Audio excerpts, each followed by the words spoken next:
Well, new AARP caregiving data shows that 22% of adults in Colorado are considered family caregivers. That's over 1 million Coloradans. It's a huge responsibility and goes largely unpaid and unrecognized. It is, of course, a very selfless role, and many times people did not expect to be faced with that role. Yeah, so to help with caregiving advice, a caregiving specialist, Ryan Grassmeyer, who goes by Nurse Grassy, he is back. We loved having you before.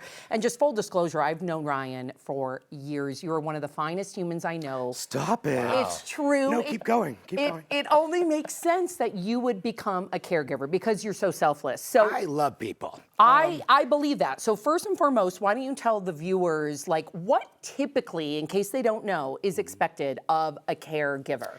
I mean, caregiving is kind of a natural thing. Everyone's a caregiver if you just, we're all trying to care for each other in certain ways.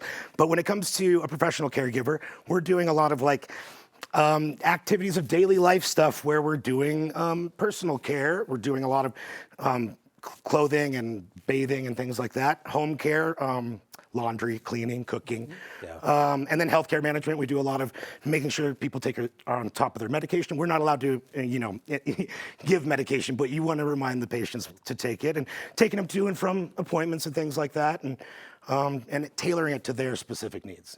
Yeah, you have to juggle so many different things in this position. Yeah. In your opinion, what are maybe the top 3 strengths for a caregiver? I would say compassion is probably number 1. Yeah. I think number 2 would be to have patience.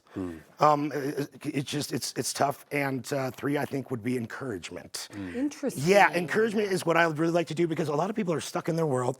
They lose a lot of their independence, and they feel like they don't have a lot going on. And I encourage a lot of independence. Like, let's, go out in the world. Let's, see some nature. Let's build a garden in the backyard. Let's do something where we can have an activity to go out and do every day, whether it be an animal or whatever. But and then I encourage them to do a lot of physical therapy or what they can to help themselves become more independent. Because really, the promoting of independence is what we're trying to do, so that they don't need as much care. The promoting of independence. Yeah. And I think the motivation aspect is huge. Yeah. And I know that's something that you do so well, but I can only imagine, because it is such a huge responsibility, and it is such an honor as well. Yeah. However, if somebody, and I would only imagine that they will run into resentment or just burnout, what are some tips you can give them to kind of fill their own cup first? Yeah, I mean, be a caregiver to yourself. Self-care is the number 1. Sleep, exercise, healthy eating, hobbies. Those are the 4 things that are going to keep you going. I go to the movies all the time because I'm obsessed. You are. I just saw the Stranger Things finale with a bunch of strangers. Was it good? Sobbed openly in a theater with 100 people I didn't know. It was amazing. Stuck the landing. Good job, Duffers. But, so find something but really you want to prioritize sleep and exercise and just eating well.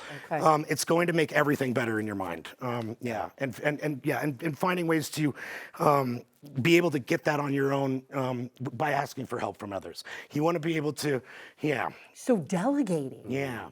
Well, you want to have a community. You want to be able to have family and friends. There's a lot of support groups. There's even in-home health support services that we talked about last time. That if you look up IHSS, you can get a job as a caregiver for your family member. There's a lot of them in Colorado that'll pay $18 to $20 an hour with full benefits.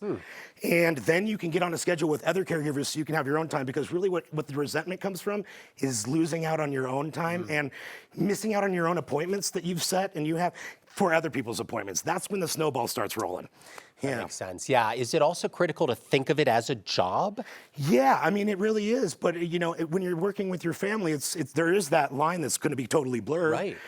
It's a job but it's a caregiving job. So it really does come with just an open heart and, kind of working with whatever he gets thrown at you on the day, because there's people with, neurological injuries or dementia, and we say there's an adage in the caregiving world that what worked yesterday may not work today. Okay. You might have to try new things and never meet someone if their energy gets big. You really want to try to calm the situations down, because it's just going to make things worse. And so it's tough to dial that in when you're a new caregiver, but you can figure it out. You work with each person personally. Yeah. Ryan, that is such beautiful advice, and we appreciate it. Before we let you go, you have about 20 seconds really quickly, because I know last time our viewers would write in how they recognized you. Oh, so yes. if you're wondering, yes, this is Ryan Grassmeyer, who was on Nickelodeon's Henry Danger character. You Yes. played like the villain. I was stupid Jeff Bilski, the town's dumbest criminal. And they would throw me through windows and tables like Chris Farley, and it was the most fun ever. It was the best work family. I've never had more fun.